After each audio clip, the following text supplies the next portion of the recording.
আসসালামু আলাইকুম। আমি আশফাকুজ্জামান আবার চলে আসলাম আরেকটা চাকরির বিজ্ঞপ্তি নিয়ে। তাহলে চলুন সরাসরি চাকরির বিজ্ঞপ্তিটা দেখে আসি। ভিডিওটা শুরু করার আগে একটা কথা বলে নেই, আপনারা যে যেখানে আছেন সাবধানে থাকবেন, সতর্ক থাকবেন। আর প্রতিদিন চাকরির ভিডিও পেতে চ্যানেলটা সাবস্ক্রাইব করে পাশে থাকা নোটিফিকেশন বাটনটা ক্লিক করে রাখবেন।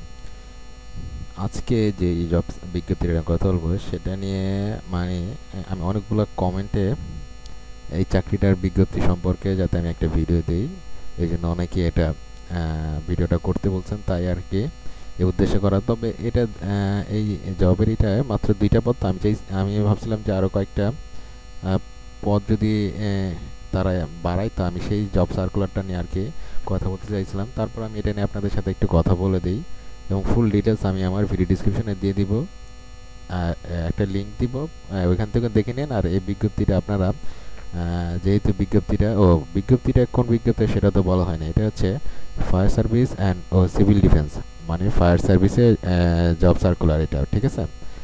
আমি কয়েকটা দেখছি, কয়েকজন অলরেডি ভিডিও ক্রিয়েট করছে এবং আমি আপনাদেরকে ফুল ডিটেলসটা আমি আপনাদের একটু জানানোর চেষ্টা করব। প্লাস এই লিঙ্কটা ভিডিও ডিসক্রিপশনে দিয়ে দিব। প্লাস আপনারা যদি ফায়ার সার্ভিসের অফিসিয়াল যে ওয়েবসাইট fireservice.gov.bd সেখানে গেলেও এই সার্কুলারটা পেয়ে যাবেন, ঠিক আছে। আমি আপনাদের সাথে কিছুটা আলোচনা করে দিই, বাকিগুলোর ডিটেলসটা আপনি ওই লিঙ্কটা ক্লিক করে আরও ডিটেলস দেখে নিন। এরপর কোনো সমস্যা হলে ভিডিও নিচে কমেন্ট করেন। তাহলে দেখেন প্রথমে কি দেওয়া আছে, প্রথমে একটু জুম করে নেই, তাহলে দেখতে একটু সুবিধা হবে। প্রথম হচ্ছে গণপ্রজাতন্ত্রী বাংলাদেশ সরকার, ফায়ার সার্ভিস ও সিভিল ডিফেন্স অধিদপ্তর, কাজী আলাউদ্দিন রোড, ঢাকা। এরপর হচ্ছে নিয়োগ বিজ্ঞপ্তি, ফায়ার সার্ভিস ও সিভিল ডিফেন্স অধিদপ্তরের রাজস্ব খাতভুক্ত নিম্নবর্ণিত পদে অস্থায়ী ভিত্তিতে জনবল নিয়োগের লক্ষ্যে উল্লেখিত যোগ্যতা সম্পন্ন প্রকৃত বাংলাদেশী নাগরিকদের নিকট হতে নিম্নোক্ত শর্তাধীনে দরখাস্ত আহ্বান করা যাচ্ছে। প্রথমে হচ্ছে ক্রমিক নং, পরেরটা হচ্ছে পদের নাম ও বেতন স্কেল বা গ্রেড, জাতীয় বেতন স্কেল 2015 অনুযায়ী। এরপর হচ্ছে পদের সংখ্যা, এরপর হচ্ছে ন্যূনতম শিক্ষাগত যোগ্যতা অভিজ্ঞতা, এরপর হচ্ছে মন্তব্য, ঠিক আছে। এখানে হচ্ছে 2টা পদ, একটা হচ্ছে ড্রাইভার আর একটা হচ্ছে মাস্টার ড্রাইভার। মাস্টার ড্রাইভার হচ্ছে মেরিন এবং এটা হচ্ছে ড্রাইভার। এবং আপনাদের বলে দেই যে এটা কিন্তু ফায়ার ফাইটার না, মানে ফায়ারম্যান যেটা আমরা বুঝি ফায়ারম্যান সেটা না, এটা কিন্তু ড্রাইভার আর মাস্টার ড্রাইভার, এটা কিন্তু মেরিন, ঠিক আছে। এই জিনিসটা ভালোভাবে সবাই ক্লিয়ারলি বুঝে নিয়েন, মানে যাতে কোনো কনফিউশন না থাকে। প্রথমটা হচ্ছে দেখেন ড্রাইভার অবিবাহিত, বেতন স্কেল হচ্ছে ৯,৭০০ থেকে ২৩,৪৯০ টাকা, এটা গ্রেড হচ্ছে ১৫ এবং এটার পদ সংখ্যা দেখেন ৭৮টা, মানে ৭৮ জন ড্রাইভার তারা লোক নিচ্ছে। আর এটার শিক্ষাগত যোগ্যতা অভিজ্ঞতা হচ্ছে আপনার কমপক্ষে 8ম শ্রেণী বা জেএসসি বা জেডিসি পাশের সালের প্রয়োজনীয়তা অনুযায়ী, প্রযোজ্যতা অনুযায়ী আর কি। ভারী যানবাহন চালানো বৈধ ড্রাইভিং লাইসেন্সধারী, মানে আপনাকে ভারী যানবাহনের যে লাইসেন্সটা থাকে সেটা আপনাকে থাকতে হবে এই জবটার জন্য। শারীরিক যোগ্যতা হচ্ছে উচ্চতা 5 ফুট 4 ইঞ্চি ন্যূনতম, বুক হচ্ছে 32 ইঞ্চি ন্যূনতম, ওজন হচ্ছে 110 পাউন্ড ন্যূনতম। আর এটা হচ্ছে যে কোনো জেলা থেকে আপনি অ্যাপ্লাই করতে পারেন, মানে সকল জেলা। এরপরটা হচ্ছে মাস্টার ড্রাইভার মেরিন, এটার স্যালারি হচ্ছে ৯,৭০০ থেকে ২৩,৪৯০, এটা গ্রেড হচ্ছে 15। এটার পদ হলো একটি, মানে এটা হচ্ছে শুধু একটি, কোনো স্বীকৃত প্রতিষ্ঠান থেকে সংশ্লিষ্ট বিষয়ে সনদদারি হতে হবে। মানে এখানে তারা শিক্ষাগত যোগ্যতা না দিয়ে তারা উল্লেখ করছে যে স্বীকৃত প্রতিষ্ঠানতে সংশ্লিষ্ট বিষয়ে সনদ আর কি থাকতে হবে, মানে মাস্টার ড্রাইভারের ক্ষেত্রে আপনাকে একটা সনদ থাকতে হবে। এটাও সকল জেলা থেকেই অ্যাপ্লাই করতে পারবেন, ঠিক আছে। এরপর হচ্ছে দরখাস্ত আবেদনের শর্তাবলী। নির্ধারিত ফরমে কম্পিউটার কম্পোজ করে প্রার্থী তার স্বাক্ষরযুক্ত আবেদনপত্র দাখিল করবেন। আবেদনের ফর্ম ও প্রবেশপত্রের নমুনা কপি ফায়ার সার্ভিস ও সিভিল ডিফেন্স অধিদপ্তরের ওয়েবসাইট www.fireservice.gov.bd পাওয়া যাবে। এই যে আমি যেটা বললাম, আমিও ভিডিও ডিসক্রিপশনে এই লিঙ্কটা দিয়ে দেবো, কিংবা আমি আপনাদের একটা জুম করে দিই। হ্যাঁ, দেখেন এই হচ্ছে www.fireservice.gov.bd। সবসময় মনে রাখবেন gov.bd হচ্ছে সরকারি ওয়েবসাইটগুলো, এটা এটা যেই ক্ষেত্রে দেখবেন ওটা মনে করবেন যে এটা সরকারি ওয়েবসাইট gov.bd, এতে কনফিউশনটা দূর হয়ে যায়, মানে বোকাস যে ফেকের যে বিষয়টা আছে সেটা এখান থেকে কনফিউশন থাকে না। আবেদনের বয়স হচ্ছে 1 অক্টোবর 2020 তারিখে 18 হতে 30 বছরের মধ্যে হতে হবে। মুক্তিযোদ্ধা কোটায় বীর মুক্তিযোদ্ধার সন্তানদের ক্ষেত্রে বয়সসীমা 32 বছর পর্যন্ত শিথিলযোগ্য, কিন্তু মুক্তিযোদ্ধার সন্তানদের ক্ষেত্রে বয়সসীমা শিথিলযোগ্য নয়। বয়সের ক্ষেত্রে কোনো এফিডেভিট গ্রহণযোগ্য হবে না। বয়সের প্রমাণ হিসেবে জাতীয় পরিচয়পত্রের সত্যায়িত ফটোকপি আবেদনপত্রের সাথে সংযুক্ত করতে হবে। জন্ম সনদ গ্রহণযোগ্য হবে না। আপনার এনআইডিটা লাগবে, এক্ষেত্রে বার্থ সার্টিফিকেট যেটা সেটা গ্রহণযোগ্য হবে না। পূরণকৃত আবেদন ফরমের সাথে সম্প্রতি তোলা পাসপোর্ট সাইজের 4 কপি রঙিন ছবি এবং প্রবেশপত্রের সাথে 1 কপি রঙিন ছবি প্রথম শ্রেণী গ্যাজেটেড কর্মকর্তা কর্তৃক সত্যায়িত নির্দিষ্ট স্থানে সংযুক্ত করতে হবে, মানে অ্যাটাস্টেড কপি যেটা আমরা বলি, যাকে সত্যায়িত বলে, পিছন সাইডে আসবে ছবির। পরীক্ষার ফি বাবদ প্রার্থীদের ক্ষেত্রে 100 টাকা অফেরতযোগ্য, এটা হলো পরীক্ষার ফি।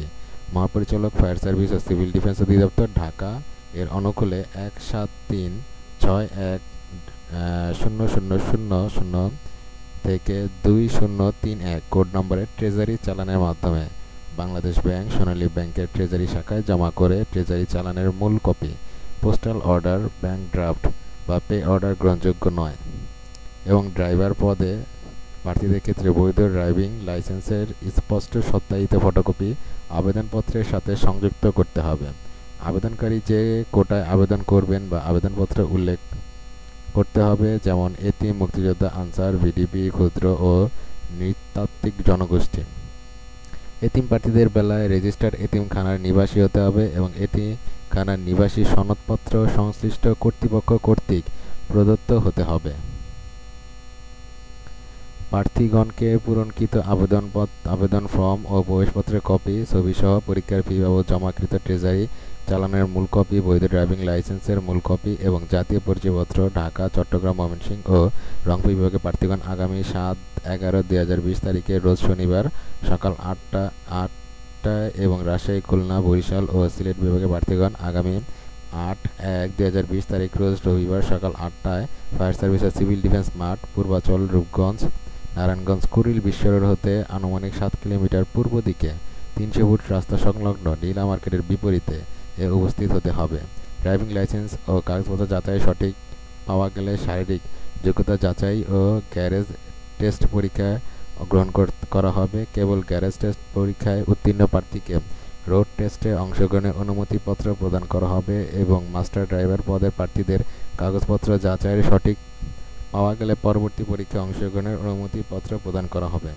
মৌখিক পরীক্ষার সময় আবেদনপত্রে উল্লিখিত সকল তথ্য প্রমাণের জন্য সনদ বা প্রমাণপত্রের মূল কপি, ড্রাইভিং লাইসেন্স, ড্রাইভার পদের প্রার্থীদের ক্ষেত্রে সকল শিক্ষাগত যোগ্যতার সনদ, বয়স প্রমাণের জন্য জাতীয় পরিচয়পত্র, পৌরসভা, mayor, councillor, UP chairman, city corporation এর কাউন্সিলর কর্তৃক নাগরিকত্ব সনদ ও বৈবাহিক অবস্থার সনদ। ড্রাইভার পদের ক্ষেত্রে প্রার্থী মুক্তিযোদ্ধার পুত্রকন্যা, প্রযোজকের ক্ষেত্রে পুত্রকন্যার পুত্রকন্যা হিসেবে প্রমাণের জন্য সর্বশেষ সরকারি সার্কুলার অনুযায়ী উপযুক্ত কর্তৃপক্ষ কর্তৃক স্বাক্ষরিত ও প্রতি স্বাক্ষরিত সনদপত্রের সত্যায়িত ফটোকপি এবং মুক্তিযোদ্ধার সাথে আবেদনকারীর সম্পর্ক প্রমাণের জন্য পৌরসভা, mayor, councillor, UP chairman, city কর্পোরেশনের কাউন্সিলর কর্তৃক প্রত্যয়নপত্র এবং বিশেষ কোটার প্রার্থীদের ক্ষেত্রে যথাযথ কর্তৃপক্ষ কর্তৃক প্রদত্ত সনদপত্র মৌখিক পরীক্ষার সময় প্রদর্শন করতে হবে এবং পাসপোর্ট সাইজের 2 কপি রঙিন ছবি, প্রথম শ্রেণী গ্র্যাজুয়েট কর্মকর্তা কর্তৃক চারিত্রিক সনদপত্র সহ সকল সনদ বা প্রমাণপত্রের 1 সেট